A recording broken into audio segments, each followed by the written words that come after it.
Well, Svengali started online. You know, it was a small sort of viral idea that I had, just to do a little bit of drama, just do a few minutes to see what people thought of it. I mean, the internet is full of, you know, kids falling off skateboards and smiling cats or whatever.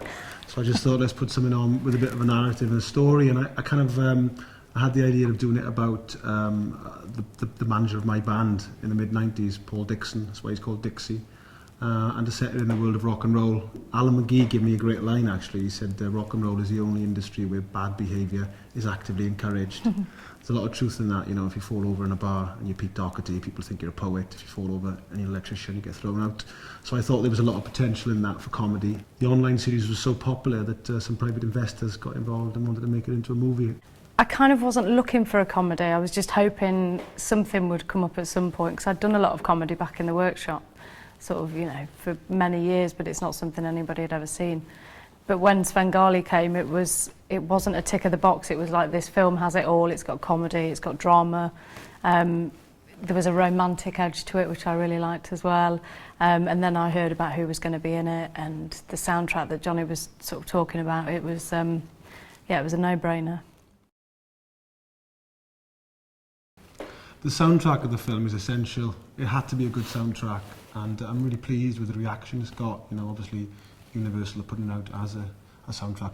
But I thought long and hard about, because obviously it's set in the world of rock and roll, I thought it should be a little bit of a potted history of rock and roll as well, you know, certainly since it's entered popular culture since the 50s. So I've got a song from each decade, right through 50s, 60s, 70s, 80s, and try to, you know, find songs that fitted with certainly, you know, the feel of the film. It's about an indie band, but also the feel of Dixie, you know, it was kind of like this sort of 60s obsessed mod. You know, but I did touch on stuff like punk, and I've got a bit of that in there and stuff like that, you know, and, you know, there's some interesting bands in there as well, like Big Star and Jesus Mary Chain. So it's not, you know, specifically mod, you know, I have got the Small Faces and I have got the Who, but I wanted to put stuff in there that's quite interesting, and it was quite difficult actually, because when we were doing it, you think songs are going to work, and you put a song to a scene, and you know what it's like. And you changed your mind all the time. You kept saying, I've got it, this is the song for this scene, and I'd be like, wow, that's, you know, that's it. And then the next day I'd be like, no, I've just thought there's another song. There was a lot to choose from, wasn't there? There was, I mean, there was instances where obviously I had a massive Clash fan who isn't, and I wanted Train in Vain in there. So I had this sort of idea of putting the song on, and I put it on, and I thought, yes, it fits. I played it to Vicky, and Vicky went, well, it's just, the song's too optimistic to fit that scene, you know, it's too vibey. And she was right, you know, so it was kind of like finding the mood of songs as well, you know, so it was doing that. So things did change a lot, but every so often you'd get something and you'd think, I've nailed it with this one. One was Georgie Fame's Somebody Stole My Thunder. There's not been a single person who hasn't seen the film, who hasn't gone, what was that song? And it sounds like one of the songs that should have been a massively famous song, but it's not. It's kind of like a mod dance floor classic. But now people are going, wow, this song's amazing. I'm really glad people are discovering songs because of the film as well.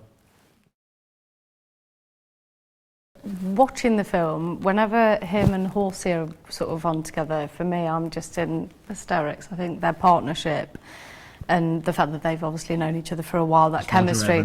Roger Evans, you know, they're incredible together, and it's very funny. So anytime they're together is my favourite scenes. But working on it, you know, again, that was a really testing scene for us both. But I did enjoy it when we had to play drunk, because I think that's just as hard sometimes. And we had a lot of fun with that.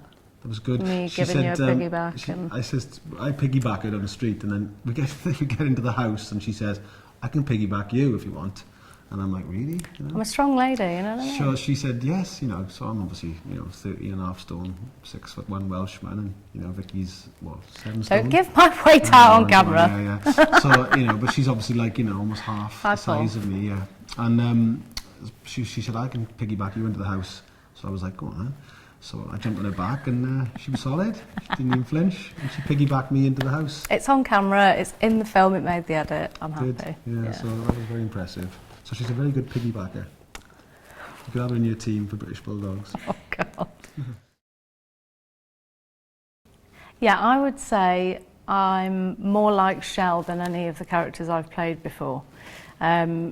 You know, everyone obviously sees me playing darker roles, and whilst I absolutely enjoy doing that, Jonny gave me the opportunity to kind of run with it a bit, and sort of find my own sense of humour, and you know, the stupidity in which I find things funny.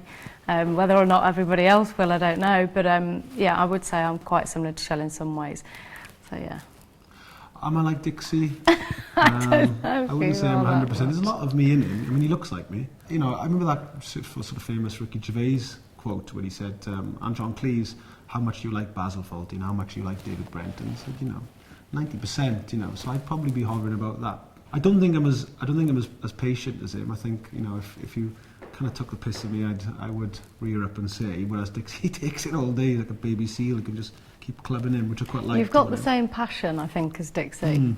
Because Dixie's passion is, you know, it's quite an overwhelming thing, and but in a really... Kind of same a pain in the arse. Nah, kind of. It's endearing, isn't it? And I think Johnny does have this, you know, he has the same passion for Svengali, and I've been involved sort of from the get-go of the film, and that's all I've seen is he's completely 100% dedicated to making it a success and making sure people see it, and, you know, making it what he envisaged it to be. My dad has always worn Fred Perry, and I've always been very aware of it. And from doing the film I was 21 when we did the film, and that's kind of when it first started to really bloom for me in terms of learning about the skinhead culture and Fred Perry and the music. And Shane really educates us, you know, on what we're doing. So it was, and I did instantly really love everything that we were doing with it and creating that look and shaving my hair. And it was funny when I had my hair shaved, because my hair was to my bum when I had it shaved. I think Shane thought, oh, let's pick the person with the longest hair. And I'd gone you know, into the salon with my normal clothes on, and I came out and it just didn't fit. Instantly I just, you know, I had like a crocheted cardigan. I was like, that's not going to work. I've got to go and, you know, and from then I became much more into wearing Fred Perry as a day-to-day thing, and, you know, I still wear it a lot now. I struggle to, you know, go too far with it sometimes, just because I can look like I'm lol. It's really interesting that Dixie wears a Fred Perry in the film. This is a long time before I met sort of the people behind Fred Perry, who have, you know, become really good friends. It's quite interesting because there's photographs of me and Fred Perry from a young age. I was unashamed in my love of the label and what it represents. What happened with me was I seen Quadrophenia when I was about 9 or 10. I was quite young looking back, because it was on VHS, and obviously Jimmy wears a white Fred Perry shirt in the film, and my older brother was wearing Fred Perry. He had a red one, I can remember it very well, with blue piping. And obviously because he was my older brother and he was my hero, he was 6 years older, playing great music, punk and then sort of new wave, I wanted one. And I got a photograph of me, I had to dig it out, going on holiday to France, and I got a sky blue Fred Perry jumper. And what's really interesting about Fred Perry as well as a brand is that it kind of always stayed there. And every generation is coming through and wearing it. It's become a sort of an iconic British label, you know.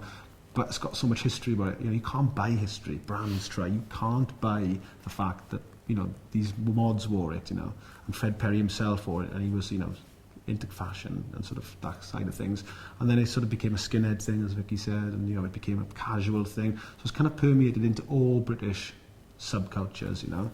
And I love that about it. And in the film, it was really interesting, was because I wrote the script, and in the script it's got written, Dixie goes to the gig and puts his best shirt on, and it's a Fred Perry shirt. And when he leaves Wales, he's got his shirt on because it's his best shirt, and it's this navy shirt with sky blue piping. And this was a long time before I met the people who were involved with Fred Perry. But in my head is this character from Wales.